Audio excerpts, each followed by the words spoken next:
School of Business and the World Affairs Council Tacoma Speaker Series. So my name is Julia Chow. I'm Associate Dean of the Milker School of Business at UW-Tacoma. We're very excited for this opportunity to collaborate with World Affairs Council of Tacoma on this panel discussion about tariffs. Everyone knows this is a very timely and relevant topic at this moment. So I would also like to recognize the funding provided by Tacoma Creates in support of this program. So at this moment, I would like to introduce Professor John Lucas, and he's going to start the program for us. And Professor Lucas is the Program Committee Chair of the World Affairs Council and also Professor of Political Science at Pierce College. So please welcome Professor Lucas.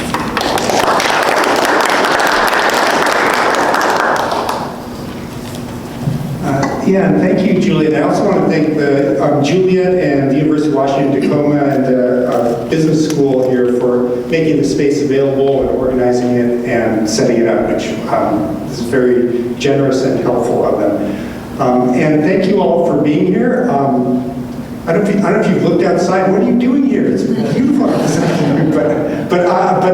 But if you are going to be inside on a beautiful day for a talk, I think this is a great one to be for. This is really timely. As you know, tariffs have been a very important topic in our country this year, and we have three people who can help us walk through some of the details of it. We have a couple of practitioners and a professor. Deborah LI here is the VP for Sales at Mode Imports, and I think you said merchandise imports for grocery stores and retailers. And on the other side, we have Emma Perruccio, and she's account executive for Kintetsu World Express, and she's in charge of global logistics and freight forwarding. And so she will have to explain that. I'm not going to jump into that. And we have a Professor, Andreas Udbye, who is a professor of logistics, but he's done a lot of research on supply chains, I know, and he teaches at currently at Tacoma Community College and also in the University of Washington system. And so they're going to talk today about tariffs, how they work, who pays for them, and what impacts they're likely to have. They'll do their presentations, and after that, there will be a time for all of you to ask any questions you might have. So think about anything that you'd like to hear more about, and they will be happy to explain that for you. So now I will turn things over to our speakers. So they can... Thanks, John. Maybe I'll stand up a little more. I would say formal, but what we're going to do today is I'll talk for a little bit, put things in context maybe. I don't have the answers to everything, and I don't think anybody does, because this issue that we're talking about deals with everything from practicalities. You know, how do you clear customs? How do you buy things, say in China? But also constitutional law. I mean, we're dealing with a huge specter here of interested parties, so to speak, and the details. And I don't think you'll find anybody in this nation who's gotten all this knowledge. So I don't think the three of us are going to be able to answer everything, but I think together we might have a little conversation afterwards, Q&A, maybe some anecdotal stories that we might want to share, and we might be able to at least educate ourselves a little bit. So I'm not saying that we necessarily know what's going to happen to the nation, because that's hypothetical. There's a lot of fear out there, rightfully so, at this point, a lot of confusion. So a little bit of history here to set things in context. And why do we want to impose these taxes in the first place? You know, in the old days, like in the 1800s, in fact in the 1700s, you know, the nation financed itself on tariffs. Wasn't the Tea Party sort of, that was a tariff, wasn't it, way back? So 100% of the government revenues of the US 200 years ago were tariffs. And of course that's sunk from 100% 200 years ago till how much today? 2%. So about 2% of our federal deficit today consists of import tariffs. So that's quite a change. The other reason, of course, is trying to protect the domestic industry And that might be something that maybe a developing country would do, like maybe India, countries that need to protect budding industries. Over here, it's not so much an issue anymore, perhaps, but that's really the argument that's carried right now by the administration, is to protect domestic producers against pesky imports and so forth. There's, again, in the US, that they worry about currency controls. That's done by countries like Brazil, Argentina maybe. They're restricting imports because they don't really have the currency to pay for them. So there's that. So WTO, they're pretty clear, the World Trade Organization, which is the successor to GATT at the time, they're pretty clear about warning us about the side effects of tariffs. And of course, under WTO, in fact, the predecessor to that, GATT, post-war, World War II, we've seen a reduction in global tariffs and probably, well, maybe I have a slide on that. This slide just shows that that's the US federal revenues. See, customs is 2% of the revenues. It's not gonna probably make us deal with like the deficit, the budget deficit. It's a very small portion of the revenues. If they do double, of course, it will be more than that. So there's that. That's probably maybe the only benefit to these tariffs, do you think? Governmental revenues, perhaps? So it's a tax, that's what it is. Here's, from the 1700s, the percentage I was talking about down to flatlining now, where it's basically 2%, in fact it's 1.5% since the 1950s, is sort of an average level of governmental revenues. Not to be confused with the average tariff level, it's about the same number, by the way. So about 2% of our federal budget revenues are tariffs, but also the average tariff now in the US is about 1.5 to 2%. So those numbers are very, very similar. In fact, 1.5% a couple of years ago. And you can see there that the European Union has a lower weighted tax. So you're going to have to use a trade weighted average to compare these. So if you're importing gooey ducks, that's not a very large portion of imports compared to petroleum products, for example, which is a huge portion of imports. You're going to have to obviously you can't just do a simple average. You're going to have to trade weigh that, and these are trade weighted figures. So the European Union 1.3% lower than here, Canada 1.4, Mexico 1.6, and so forth.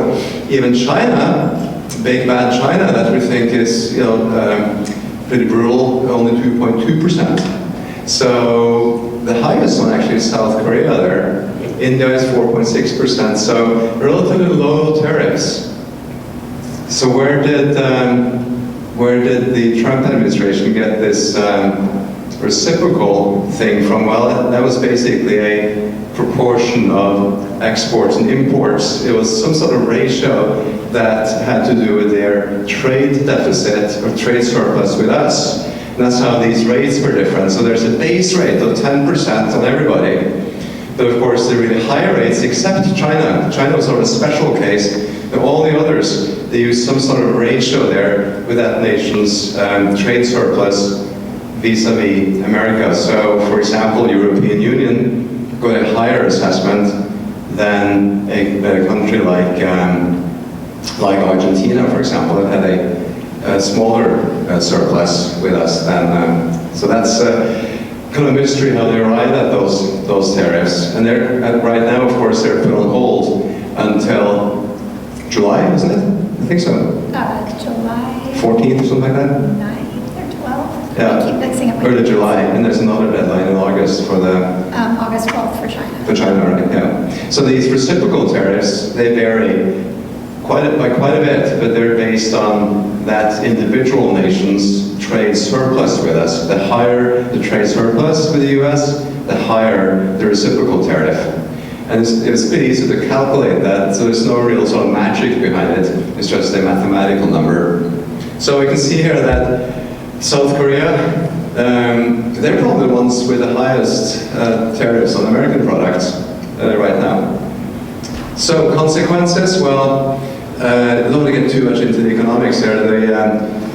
Smuggling is the interesting one. We'll probably see good old smuggling again if the tariffs get too high. So there could be smuggling in terms of evading tariffs, routing Chinese products through Mexico, for example, is one way of smuggling, or at least falsifying some of the documentation behind it. So we could see those types of effects, people trying to be smart about it.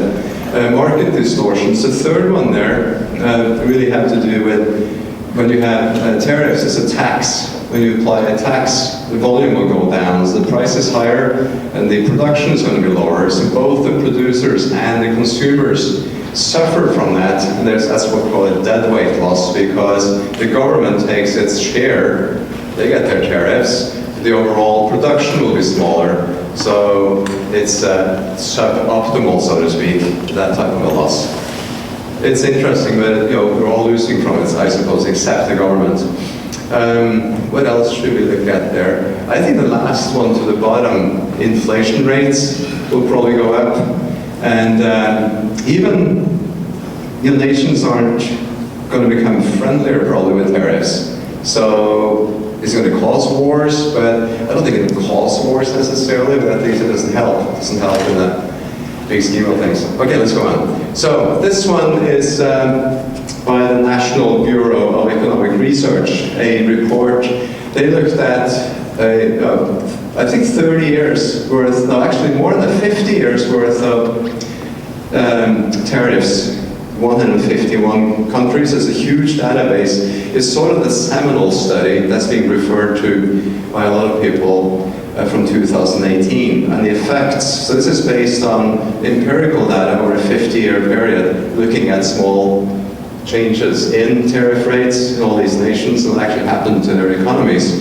So it's kind of interesting because you're looking there at the total output fell by we can just, all of these are pretty negative. So the productivity fell, unemployment rate rose, inequality, the Gini coefficient rose, the exchange rate actually went up a little bit, and that's a oddity of tariffs. We might actually expect, it's hard to say what's going to happen to the dollar with high tariffs. We might say the dollar might take a dive, but actually it might not. It might actually stay strong, and actually empirically, the effect on a nation's exchange rates was actually slightly positive. You can see that there. A little bit of a, it can be explained, but it's a little bit of a surprise actually. And the trade balance really didn't change at all based on this. So this research using that database really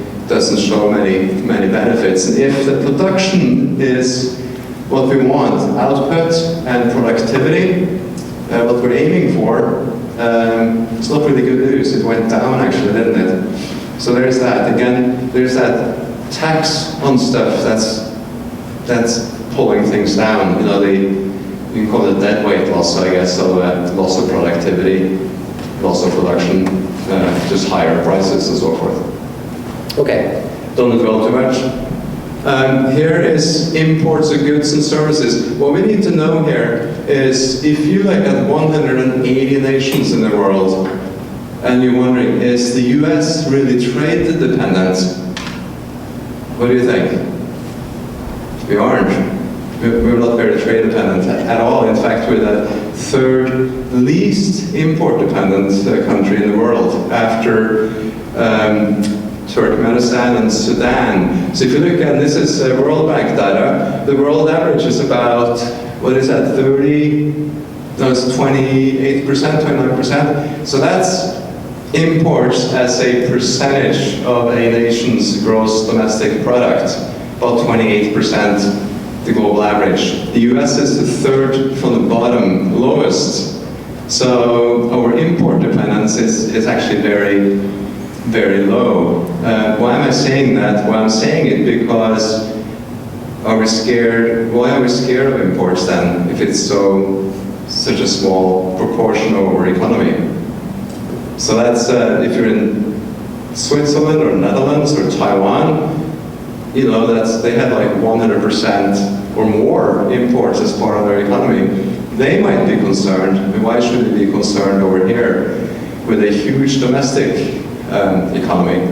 So the US exports and imports together is only about 25% of the economy, which is very low compared to other nations. So just be aware of that we aren't really, as a nation, very much subject to sort of trade threats. We're actually fairly well situated because we're self-sustained in most ways anyway.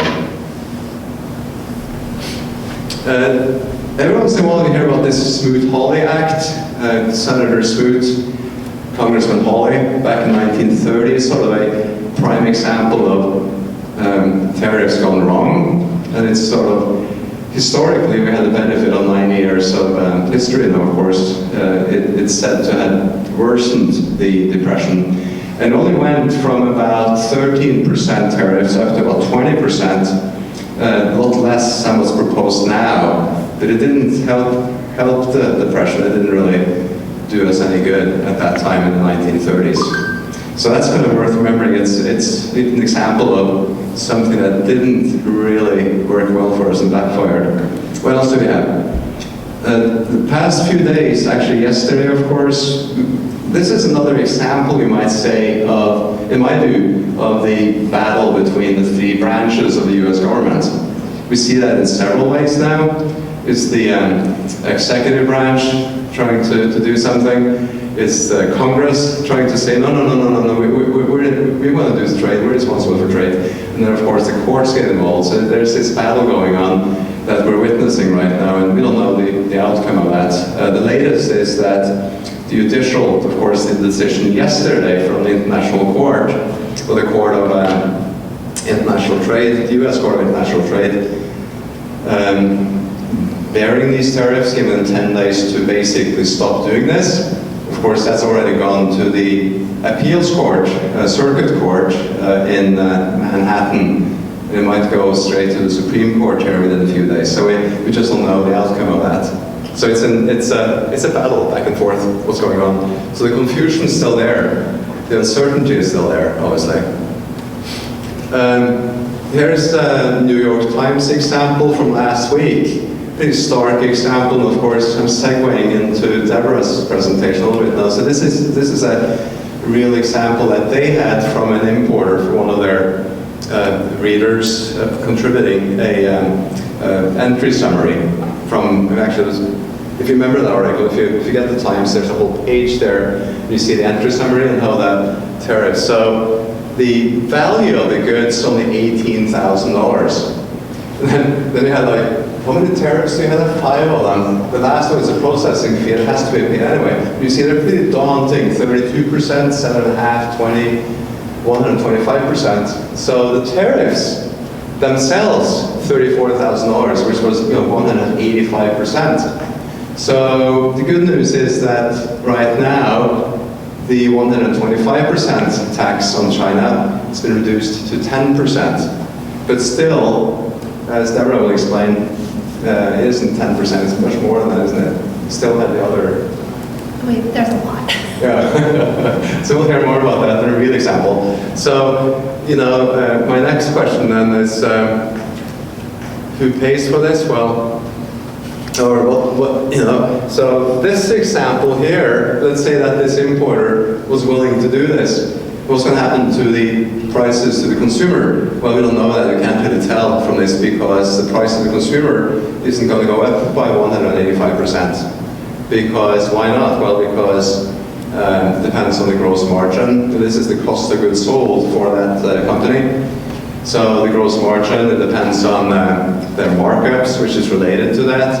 It depends on the proportion of imports as a proportion of the full products. Like Boeing, for example, importing rivets from Italy. It's just a small portion of a plane that's produced here. But of course, an importer of t-shirts, they're selling the whole product as is, 100%. So that matters.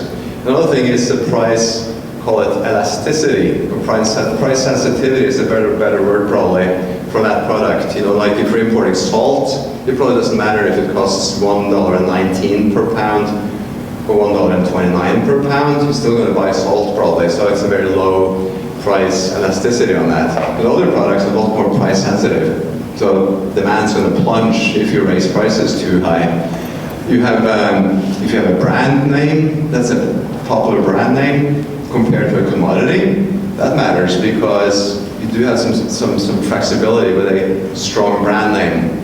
You can price it higher, people are still going to buy it. So you really can't tell necessarily what's going to happen to a consumer price based on the rise in tariffs. Goldman Sachs came out just last week, a few days ago, and said that on average, according to their calculations, a 10% tariff hike would cause a 4% increase in the retail price. So that's probably a good estimate, and I think Deborah, we may have some different figures for your products. So all these factors come into play, so you can't just say, oh, it's going to cost that much to us, we don't know that. What we do know is that the importers can't really absorb the tariffs. Like Walmart, for example, I think Trump suggested that Walmart just eat those tariffs. I don't think that's going to happen. So they might take a small beating for a while, but they're going to pass it on, so all going to be passed on to us. So here's an extreme example. I had some other numbers behind this, but actually, you know, that, I think for clothing, I'm sorry to show you that, but it's, for clothing, I think that's probably a realistic example. For some clothes, anyway, sourced in China, maybe, randomly. But, you know, some prices could double, more than double, on things like that. This t-shirt actually happens to be made in the US, so that's maybe a bad example, but okay. Deborah, what do you think? Well, you may have been noticing I brought a little visual aid. Sorry. I brought a visual aid along, so, wow, is this really loud?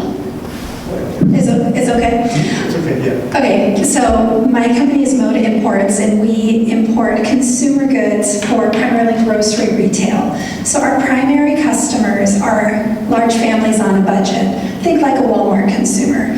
So as he was talking about price elasticity, that really affects my business quite a bit because it isn't necessarily a question of buying the salt. You need to, once we have inflation, the consumers aren't going to be able to buy their eggs, their milk, and their basic staples to feed their family, which means when they get to the fun, cute things, the impulse buys, they're not going to buy them at all, and there's going to be a price break where they simply cannot afford them. So one of the questions on the original presentation was who pays the tariffs? And I was laughing when I read it because I'm like, I do. They're on my bills. Actually, Emma's, one of it, freight forwarder like Emma's company would pay them on my behalf. But then the importer of record, which is what I am, pays the bills. We don't make that much money and we cannot afford these high tariffs. We pass it on. So ultimately the US consumer does pay. And with all the different tariffs that were out there, I thought it would be helpful to get some real world examples as how that translates into pricing that you can understand versus, you know, we're throwing out 145%, 30%, whatever. So my little comfort plush that I hug when tariff discussions get really stressful, prior to the tariffs starting, it was $5.48 at retail.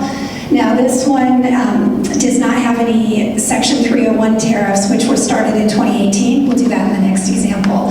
So the toys were tariff-free up until a couple months ago. Right now, we have a 30% tariff on this item, so now all of a sudden it's $7.98 at retail. As of August 12th, that 30% combined tariff is going to be 54%. Now this is $8.98. And a month ago, when that tariff rate was 145%, it was $12.98. Now, I don't know about you, but I wouldn't pay $13 for this teeny tiny little plush. It's just too much. And again, if I'm a parent who wants to get a little treat for my child, but I don't have money for food, I'm also not going to be buying this. So the demand at retail is really going to go down. I'm sure you're looking at these numbers and you're like, well, how do these retail prices translate to the percents? Part of it is because the tariff goes on the FOB value, the value from the factory in Asia. It is not applied to the final sales price, so it's not an exact correlation. Also, retailers tend to have price breaks they like to hit, and they'll round up to the nearest dollar or 98 cents or whatever it is. So sometimes we might raise prices 4%, but the price at retail is going to go up 10, for example, because they're trying to hit numbers. Now, retailers will sometimes cut margins if they are worried a little bit, but honestly, most major retailers that have stockholders, they have to have profitability, so they can't cut too much. And unfortunately, these tariff rates are so high, and I sell into grocery retail, which has traditionally low margins. The money's not there, so it ultimately does go to the consumer. And then, do you mind flipping me? No. So my other example I did want to show one item that had tariffs prior to a couple months ago, and also where I have a factory that has actually moved into another location.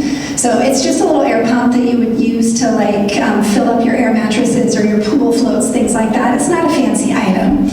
But in 2018, the first round of the tariffs went into effect. They're called Section 301 tariffs. And that added 25% tariff to that item, and that tariff is still in effect. It has never been rescinded. So prior to 2018, that item would have been $9.88 at retail. With the 25% tariff, it would be $13.88. And now all the new tariffs are cumulative. You add them on and stack them on top of each other. So then right now it's going to be $15.88, and I'll let you read through the rest of the numbers. So this, because the tariff was so very high, 5 years ago, my factory was like, okay, 25%, we're going to have problems. I'm going to build a new factory. So they looked around and they actually went to Vietnam and they built a factory. This took 5 years. So the factory's just coming up into production now. So this, all of a sudden you're like, okay, maybe this makes sense. We source from another country. But then as you can see from the prices there, it depends on what the tariff rate we now have from the new countries. Also, labor in Vietnam is higher, so prices on average ex-factory are about 5% higher. And then ocean freight is higher out of Vietnam than it is out of China. So that adds another layer of cost on. And then pretty much everything that comes to our Seattle-Tacoma ports from a lot of other Southeast Asian countries has to transship in another country, which adds time to the process, so it lasts even longer. So all these other factors go in, so it's not just price that you start worrying about. So kind of real world examples, a couple of them right here, and then all these different tariffs and layering of these different tariffs, and they all are going to translate into how do you know what tariff you're going to be paying. And I'm going to throw that over to Emma because that has to do with HTS codes and a lot of very technical customs information that the average consumer isn't going to understand either. Can I ask you, Deborah, are you planning on switching suppliers into Vietnam at this point, or? It depends on the item. So one of the reasons I used this example so you can see, you're like, okay, wait, here it's cheaper than in China, wait, there it's cheaper in Vietnam, but we don't quite know what's going to happen. So it really depends on the item, and this is a lot of math for one item, and I sell thousands of items, which means when I have another factory available, there's a lot of time involved in trying to decide where to source the item. And the last 2 months have been just so chaotic with all of the different changes, and I think this is something that doesn't always go recognized is the effect these tariffs have had on small business. On the effects these tariffs are having on very small businesses in the United States with the constant changes and the uncertainty. There's a lot of time just spent. I've requoted the same items probably 8 different times across thousands of items, and you just never really know. Most of my products do come from China right now, so when we had the 145% tariff in effect, I didn't ship anything. All of fall 2025, so your Halloween goods, your harvest goods, they were all sitting in Asia and China in particular. I haven't bought them yet, which means the factories are freaking out because they've produced these items, but I haven't paid for them. So there's a lot of tension with the factories and relationships. I'm actually headed to China in a week, and I'll be working on rebuilding relationships after a lot of this. But when the tariff rate dropped to 30%, and on what planet is 30%? We're like, yay! It's not yay, but it was better than 145. I released everything to ship. So right now I have multiple containers in transit coming from China and Southeast Asia to the United States. If the tariff rates change again, I'm in a lot of trouble because that's all on the water. I own the product, and I'm not going to have a lot of recourse if the tariff rate jumps back up. And the tariff rate is based on when it enters the U.S., the ETA port. Generally, that's how they're assessing it right now. So there's a lot of stress right now and a lot of changes. I've got one more question for you then. I'm curious now. Do you know the production process behind that stuffed animal? Is there a lot of labor involved? And Yes. What do they make them? So it's machine sewn usually, and they blow the stuffing in with the machine. However, to move it from every place in the process, and then also to get things like the eyes and stuff are all, again, machine done, but someone is there managing the machines and managing the sewing machines. So these are highly labor intensive. So this is also a good example of something that doesn't necessarily make a lot of sense to move production back to the United States for. And this is why, like, my experiences are very different than someone who maybe is in like computer chips or something very high value that has a lot of knowledge that goes into the production. I do consumer goods on the lower end of the economic spectrum, and they're generally pretty cheap, and they take a lot of labor, and they would not be cost effective to make in the United States, even if there were factories here, which there aren't, unfortunately. Had to make a plushed animal machine or something, I don't know.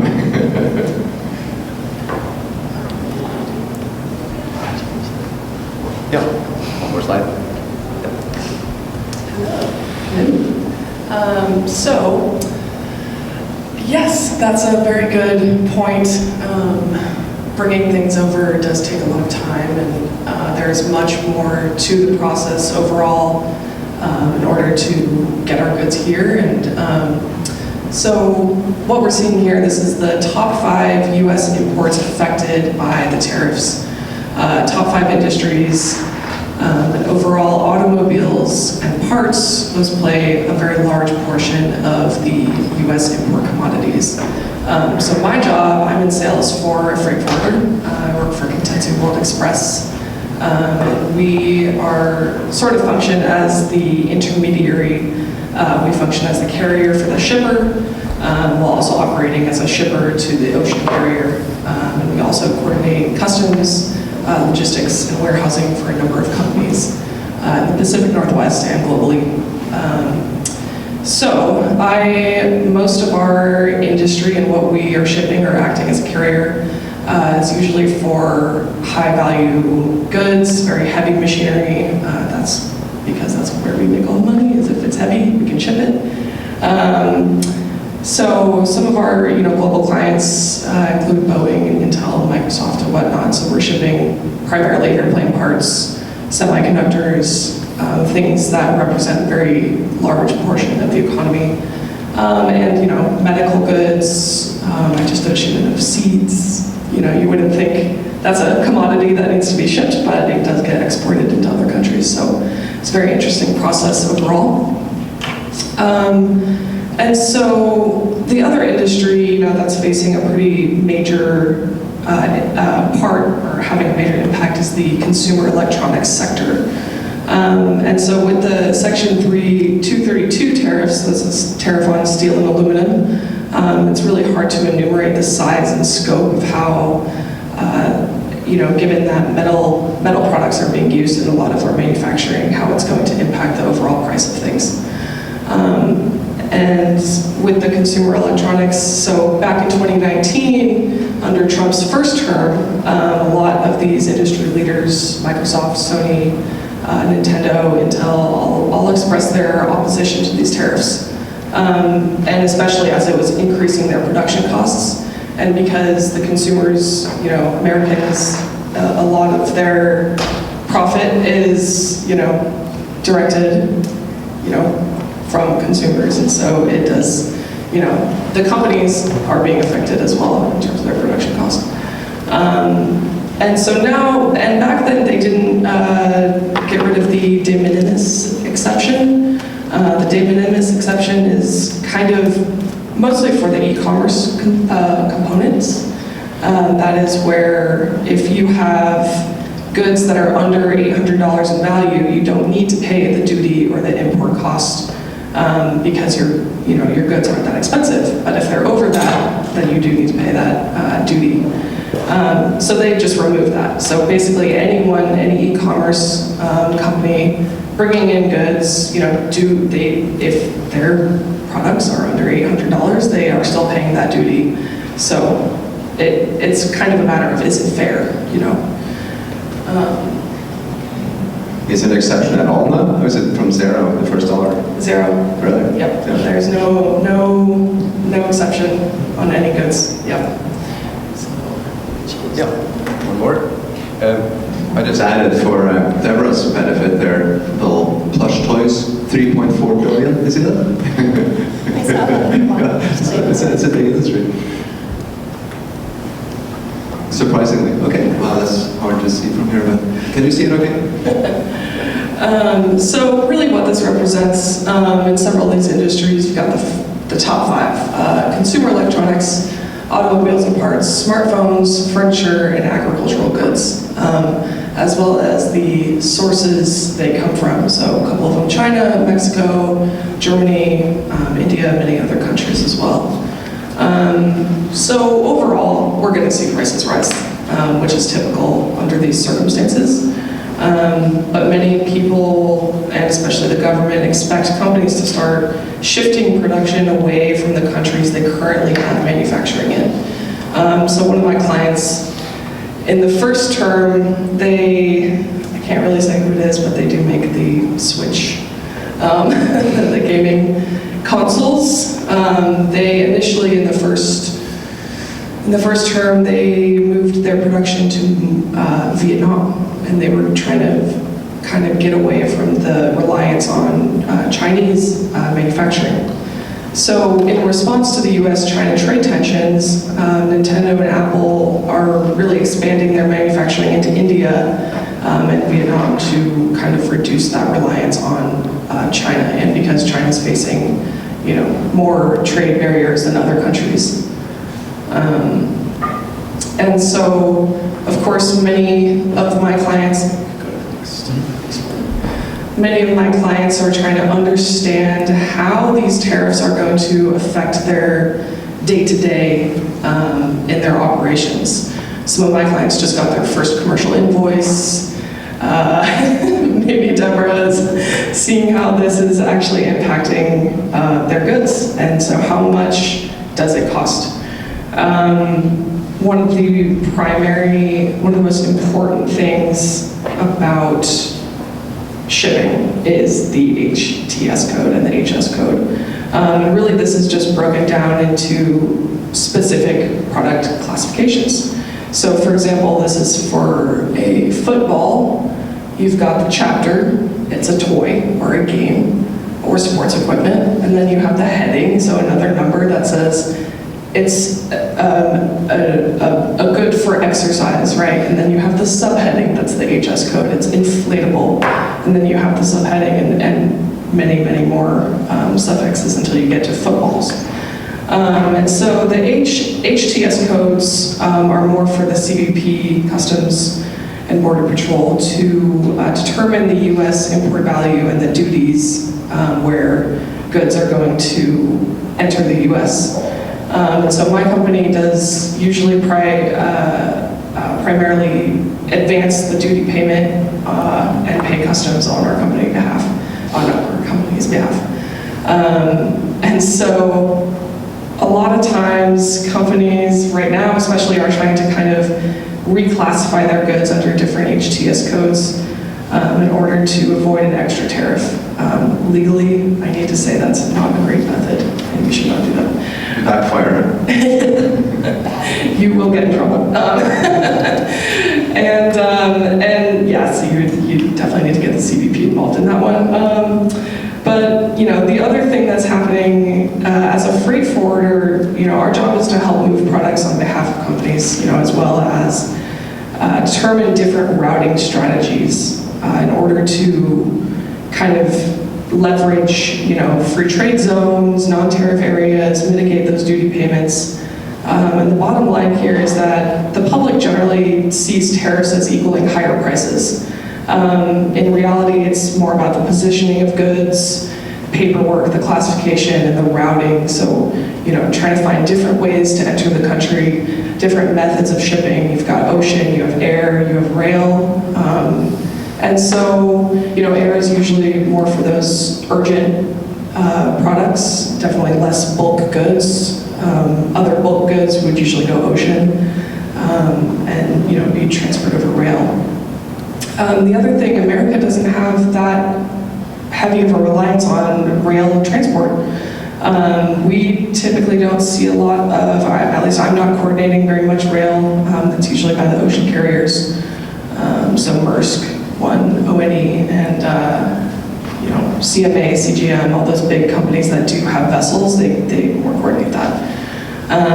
But I think there's about 5 people in the US that own the entire rail network. So, you've got different countries that have different methods of shipping. And so I think, recently with the administration, they're trying to bring in more domestic manufacturing.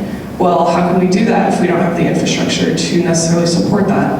How can we pay for that? How can we, get that moving on a bigger scale?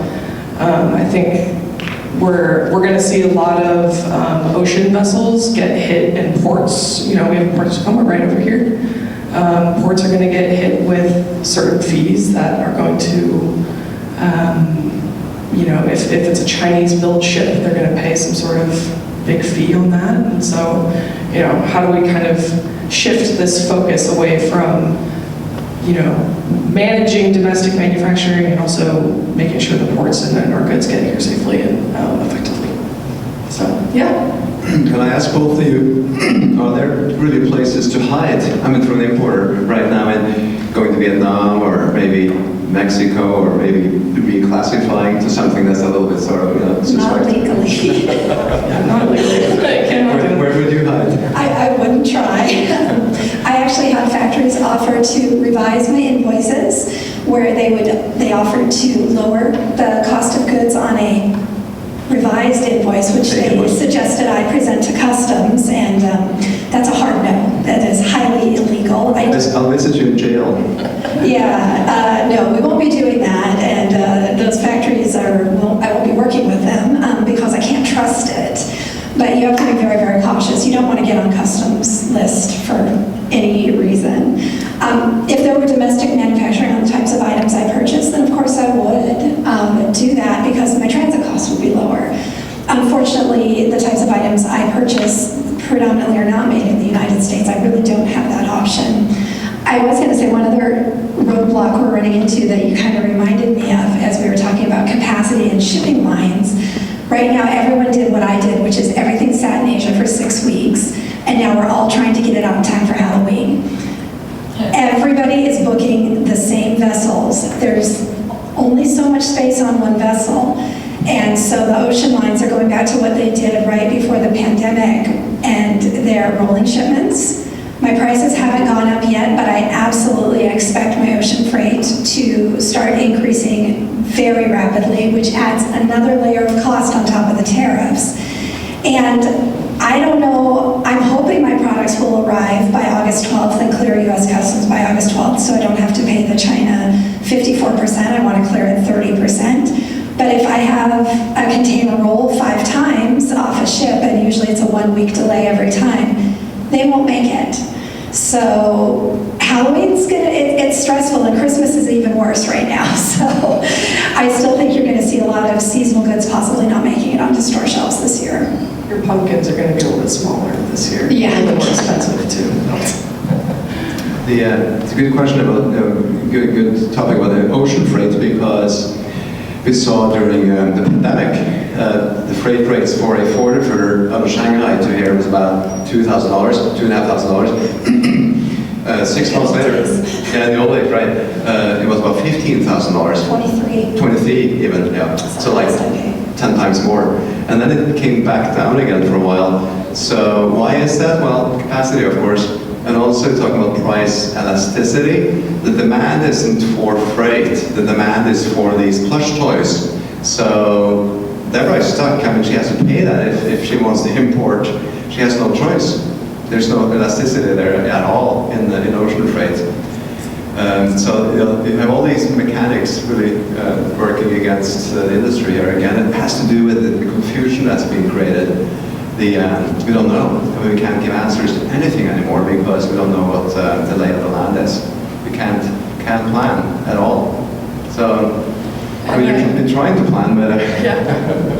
And I think companies were also trying to, like Deborah, kind of pause their routine shipments and step back and evaluate things on a financial level. So yes, everything stuck in Asia. We're also seeing the price of warehousing go up in space, and where, kind of what the strategy is behind holding goods in a certain country or having, pushing them through. We always joke in the freight forwarding industry that ocean freight is the slow-moving, kind of monster where, you're just kind of waiting on a vessel.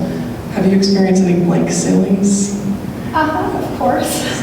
So a blank sailing being the vessel will make stops at different ports, and sometimes they will evaluate the congestion at the port. So, if you look out into the Pacific North, Puget Sound over here, you'll see a couple vessels that are just kind of stopped in the middle.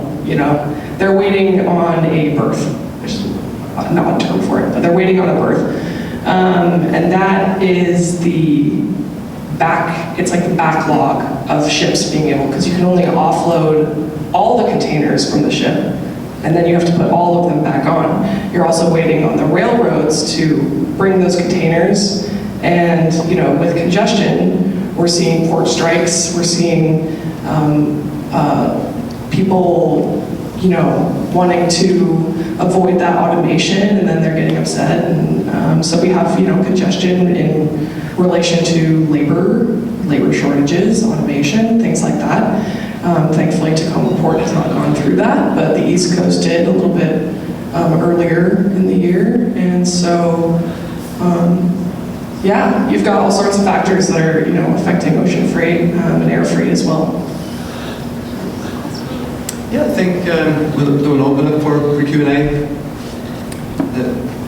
Yes, and so I will open up to questions for the audience for you, but first I told them I would have a question for them, and when I told them what it was, they were kind of groaning, because, but it's something that I'm not an economist, and I need it explained to me a little bit. I thought maybe some of you might also.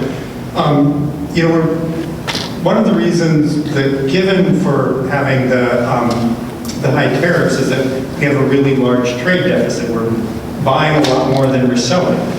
And one thing that I was wondering is, if we're buying a lot of plush toys, we're sending dollars to, I guess it's China? Or Mostly China. With China for plush toys. And the idea is, with trade, then they take those dollars, then they're going to buy something from us with the dollars, right? They're not just going to paper their walls with it, right? And so it should all even out. But if we keep running a trade deficit, why isn't that happening? Why isn't those... And it seems like the tariffs are not causing this, because the tariffs other countries have on us seem pretty low. So what is then the cause then of the trade deficit, and what could we do to reduce it? The U.S., of course, is the consumer of last resort for the world. But I think what's holding us is we have the luxury of having the world's holding currency, U.S. dollars. So 90% of international trade in commodities, coffee, oil, anything you can, gooey ducks for that matter, anything you can think of is in US dollars. You can see it in Norway, where I'm from originally, you can see it in Hong Kong.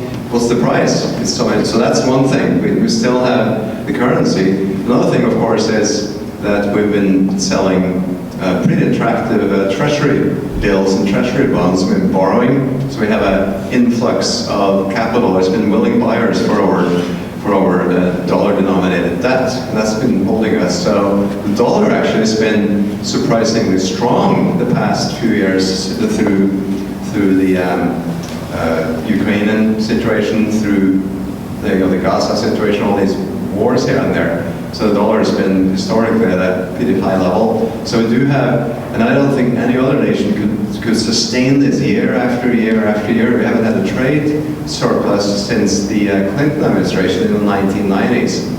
So it's been 30 years with trade deficits, and I can sleep at night, but sometimes I wonder why? Why is it sustainable? So right now, our trade deficit is about $1 trillion a year. So we're importing for $4 trillion, we're exporting for $3 trillion. That's a $1 trillion. How can we do that? How can the dollar stay strong? Well, there's demand for dollars, so we seem to be able to get away with it. Another thing you have to think about is that the US, we have all these brand names out there. We've got the Dell computers, we got the IBMs, we got the Apples, the Microsofts, Amazons. These are American firms with foreign operations. It's produced overseas, it's sold overseas. Hopefully we're getting that back, as profits, for example, or share appreciation. So we're sort of sitting pretty, invoking some sort of emergency act against this pretty situation. Is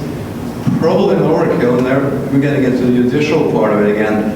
Is it really justifiable to call this as an emergency?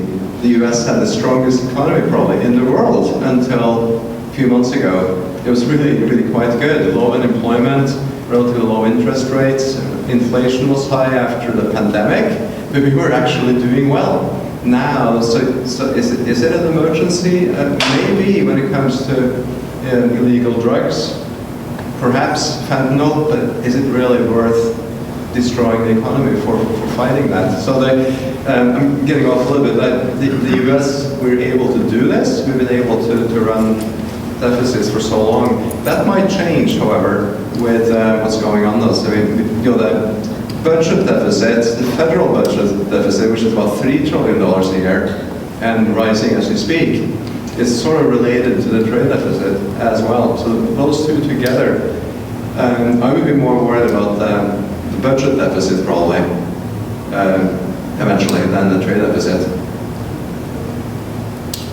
Maybe that'll be our next topic then. Hey, so let me open up for any questions from the audience, and I can come around. Yeah, with the microphone.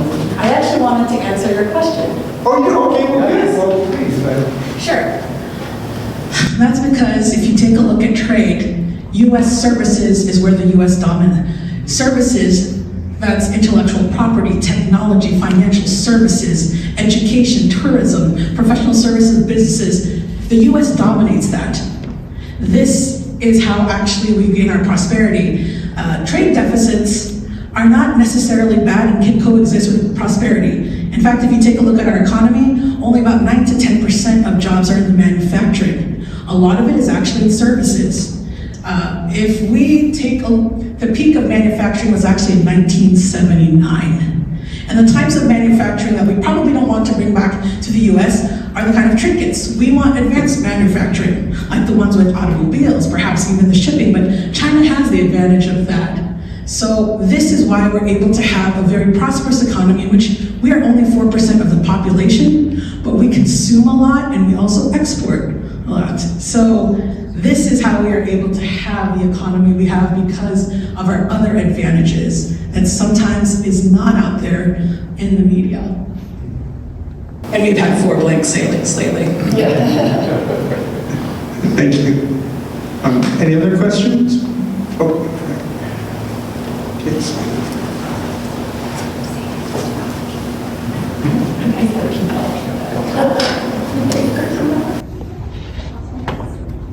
How would future developments like AI and stuff like that kind of affect the whole issue of tariffs? Like, will they have different effects on China and foreign manufacturing and therefore the American economy? That's a really good question. I don't have an answer for that at all. I can say, I think it would help with like some of the paperwork and classifications and things, but I'm not sure how it actually affects that. so AI, that's a good question. We're going to see a lot of industry shift towards semiconductors and a lot of high-tech products. Although AI is a great tool and will be used extensively throughout the future, we're probably going to see more reliance on those technical parts. I actually just had a meeting with, anyways, a big company that is doing semiconductors. So they ship in raw wafer ingot. So these are these little discs that come in, and they're very, very sensitive, and we will probably have more of a reliance on those semiconductor components, also to fund the supercomputer tech centers that are kind of the underlying source of the AI and how it goes. AI in terms of automation, that is definitely affecting the ports. And how are we going to use this technology to kind of more efficiently offload containers? That's another part that's is leading kind of into the strikes on the East Coast and the port strikes and whatnot. So I don't know if that answered your question, but yeah. Another thing I teach supply chain management, and of course what we're always after in logistics, supply chain management is efficiency, optimizing, and right now, and this might be one reason why we're discussing these trade wars, is that there's probably too much global supply of everything. China is overproducing, we're probably overproducing here everywhere. There's just too much stuff out there. What does that mean? Well, how do you make money in a market like that? Well, you find efficiencies. So AI is probably part of that quest or that drive for efficiency. So that's what I teach all the time. Efficiency, efficiency, efficiency. You mean automate, robotics, AI is part of that. So it doesn't look good necessarily for the workforce, the traditional workforce, either here or in China, for example, because we all have to find efficiencies. That's how we can make money. So it's a little bit of a scary prospect, perhaps, and I think that's one of the underlying, like I said, factors of this trade war that's going on. And then that just reminded me too, just back to my earlier example of China to Vietnam.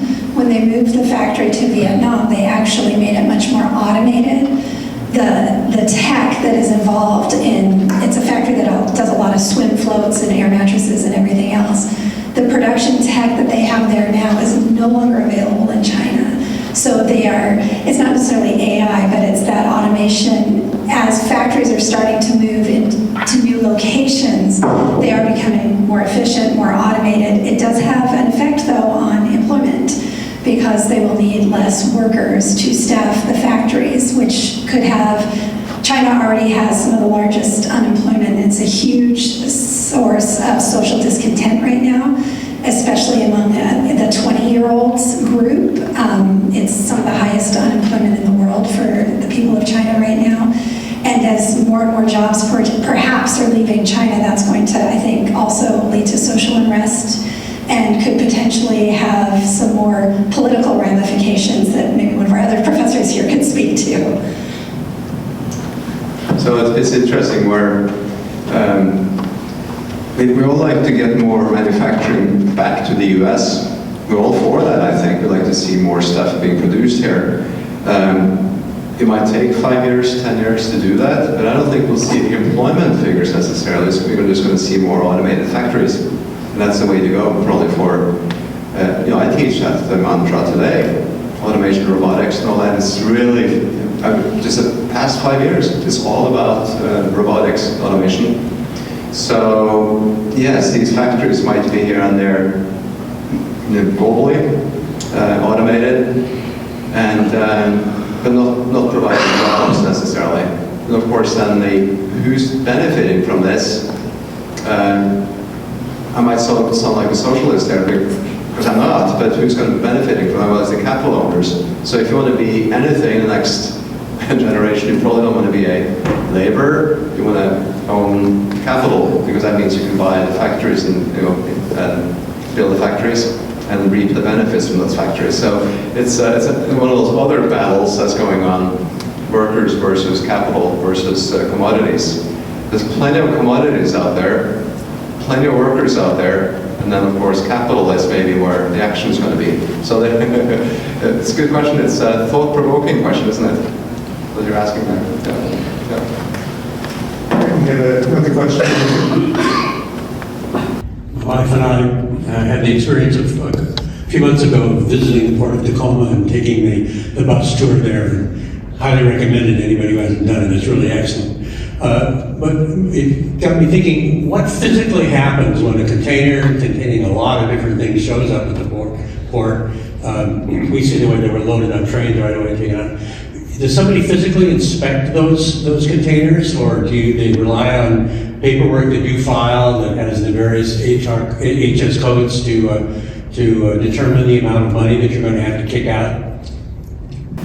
That is a good question. Yes, they do typically inspect. They have, just like we have import customs clearance, we have export customs clearance. So oftentimes when a container is about to be loaded or picked up, they do usually go through either a manual check or a kind of a canine check, some of that sort, before it goes through export customs clearance. And so import customs clearance also has to be done, and that's usually coordinated by a customs broker. In our case, our brokerage office is in San Francisco. So some freight forwarders can remotely clear the shipment that's coming in and have it be, the duties are paid pretty much right as it enters the port. And then there are times where the ISF or the customs doesn't get filed in time. Or so there's some hiccup on the freight forwarder side. And so when that happens, these goods are held up at the port or in the airport. And oftentimes there's, I just had a shipment that didn't pass through export customs clearance, so they had to go through TSA twice. Things like that happen all the time. Yeah. A lot of it is random, though. So they do X-ray inspections of the containers often. Like they X-ray entire containers. They have the dogs you mentioned, things like that. And then probably every 3-4 months, I get unlucky and I have a container that is flagged for random intensive exam. Those suck, by the way. And they will take my entire container to an off-site bonded warehouse. I have no say in where it goes, and I don't get to negotiate the fees. This is a very expensive process. I'm a little bitter. And they will offload the entire container and look at every single case to make sure what I said was in the container is in fact what's in the container, and that the HTS codes that we cleared the container on are accurate for what is in the container. So you never know when a random inspection is going to come. Sometimes I know there are probably companies that are on various lists that may get more random inspections than others, but otherwise it's random. And it's usually minimum of $10,000 extra that I was not expecting to pay on a container, and I have to pay it between the customs, the demurrage. So basically they take the container and you can't have it, and the ocean line charges you rent on the container you're not allowed to pick up. And it's a fun process, but in answer to your question, in addition to the exams they're doing at the port, there are also random inspections on everybody's goods coming in. So they're trying to, make sure that things are what they're supposed to be. I also do a lot of toys. We've talked about the plush. There's a lot of very specific testing and labeling requirements for any toy to make sure that our toys are safe for our U.S. consumers. And so CPSC, which is the Consumer Product Safety Commission, they also work in conjunction with customs, and they will flag containers, and they can also poll for random inspections. And for that, then they're looking at the toys itself to make sure that they comply with our U.S. regulations. They'll test for lead. They do a lot to make sure the goods that enter the U.S. are actually safe. And on the export side as well, going into other countries, you have agricultural, rules and regulations. You need to have a phytosanitary certificate and make sure that anything we grow is not going to be harmful to another ecosystem in another country and so forth. I just met actually a couple weeks ago with one of my clients, a seed manufacturer, and I said, tell me about your trade lane to Mexico. Do you ship air or ocean typically? And they go, oh, we are never going to ship via air via ocean to Mexico because we had 13 bags of beet seeds get sliced open by the Mexican customs authorities, thinking it was some illicit drug. So there are definitely, hiccups that a company would run into. I think the CBP, Customs and Border Protection, they're really doing a very good job. So they're really good people there, a lot of expertise. They, for example, they're after knockoffs. So if somebody were to falsify your product, then they look for that. If I happen to bring in, so I do have factories that have licensed Disney, so I can bring in Disney goods. I do actually have to provide a copy of the licensing agreement showing that we have permission. They watch very carefully for things like licensed goods and trademarks. It's very important. Oh yeah. So they'll catch knockoffs, they'll catch illegal drugs, stowaways. Does that happen very often?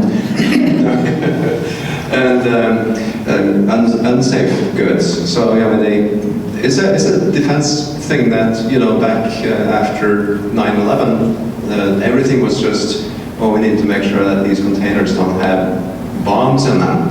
But that never happened. And of course, the emphasis now has been more what they call a multi-peril approach, not just bombs and terrorism stuff, but also more stuff that's good for all of us, safety, for example, and protecting copyrights. So, some question over here.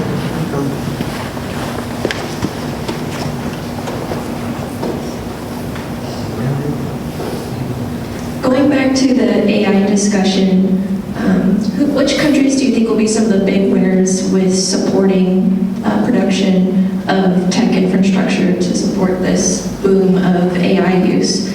My limited understanding, I know that South Korea produces a lot of semiconductors, and what other countries or companies do you think will be big winners in this time? And then do you think it's realistic for the US to get in on that? Thank you.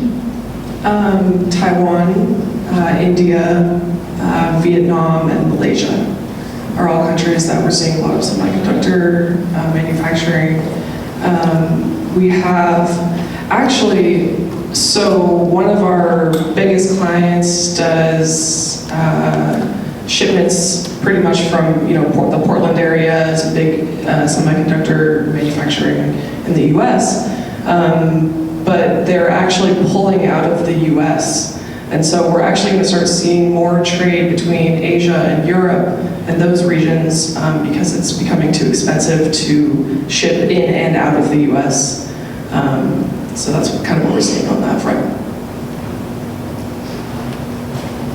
I think part of AI is a services trade. So if it's an application or a software type program, that's a services sale. And we just heard from one of the participants that we have U.S. has a big strength in that. Over Microsoft, Google, all these providers. So the other part, I think you were addressing, was more maybe the hardware part of it, the chips and so forth. So I think the U.S. is sitting pretty there in that industry. Yep. It was mentioned that when the tariffs were lowered, the transportation cost is most likely going to go up. I was just wondering what happened and what will happen when the tariffs are increased. What will happen to the transportation cost? Your guess is as good as mine. They don't like lowering the freight rates. If they can keep them up, they certainly will. The freight rates really are a space issue. So if tariffs go up and we all quit shipping, then the freight will drop down again because they would rather sell a container for $3,000 than have $0 at all when they have to send the vessel back anyway. But there's never any direct, it was a little hard to say. As tariffs rise, though, we will reduce the amount of goods we bring into the U.S. because, as I mentioned before, my end consumer doesn't have a lot of money. They're going to struggle to buy their groceries, which means it's not a question of, well, everyone's on the same playing field and we just have to pay that. Like for cars or something, maybe everyone does have to buy a car. These are a lot of very discretionary goods, and the consumer's going to buy their food first. So ultimately, our overall volume of goods would go down. And on the transportation side of things, when we do ship something, There's, you have the freight forwarder, me that coordinates it, and then you have the importer of record that's paying for my service, essentially. And so we, on the other hand, use a lot of different vendors that are a part of the transportation, So we have our, trucker who picks up the product from your warehouse, and then we bring it to our warehouse, and we either do, our inspection, and then we, truck that back over to the airline. The airline does their inspection, so you've got 1, 2, and 3 parts on just the origin country in terms of transportation. And then you have, the flight itself that we have to book. We have the ocean vessel that we have to book. So all of these things are a cost to us as well. So in terms of the tariff, we as a freight forwarder are trying to lower our prices, for, importers that shouldn't have to pay this much, not only for the tariff, but for the cost of moving the freight itself. And so when we rely on other vendors, we're working with the airlines, we're working with the truckers, we're trying to ultimately reduce our cash exposure risk as well when we, also process duties on a company's behalf.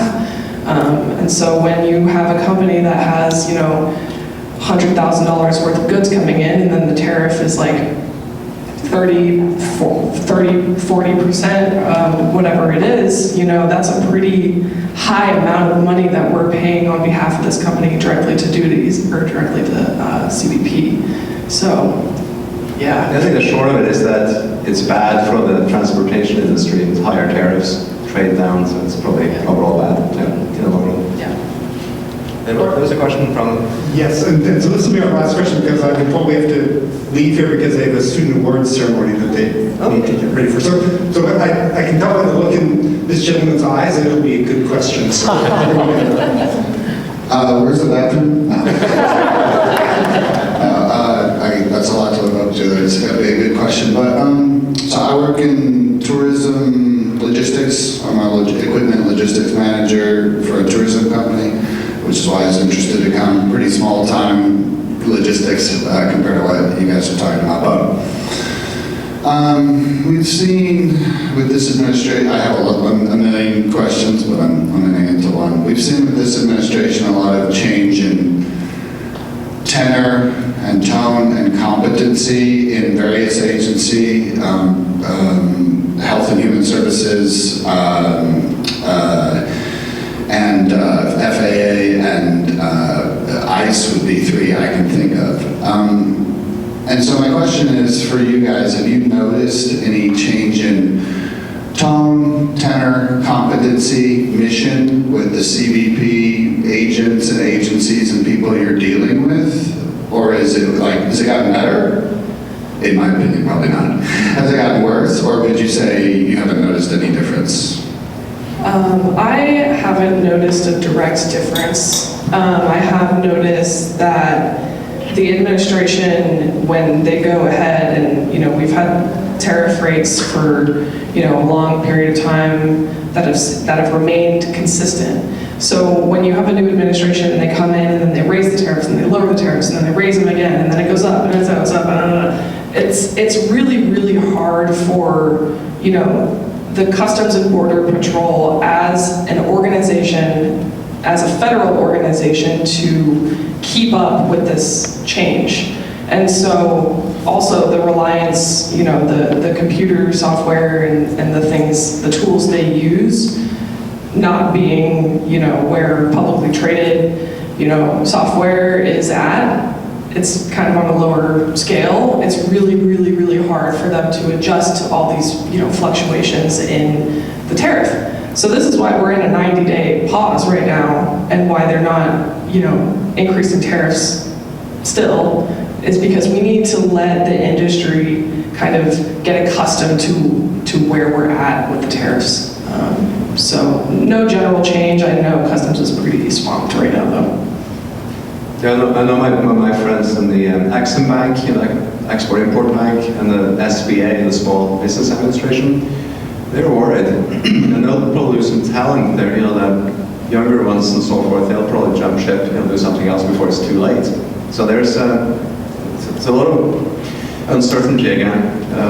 It can't be good for moral, I mean, their motivation and so forth. But again, I'm pretty impressed with CVP. I don't know anything about the ICE people because they're more after the they're into the deportation part, humans. CVP, they're doing the goods processing mostly. So that's those are two branches of Homeland Security, basically. And this has only lasted now for 4 months so far, so it's pretty young yet, you know, the chaos. So we hope it balances out, though. It won't, but. Thank you. All right, well, thank you very much. And could we all give a big hand for Deborah?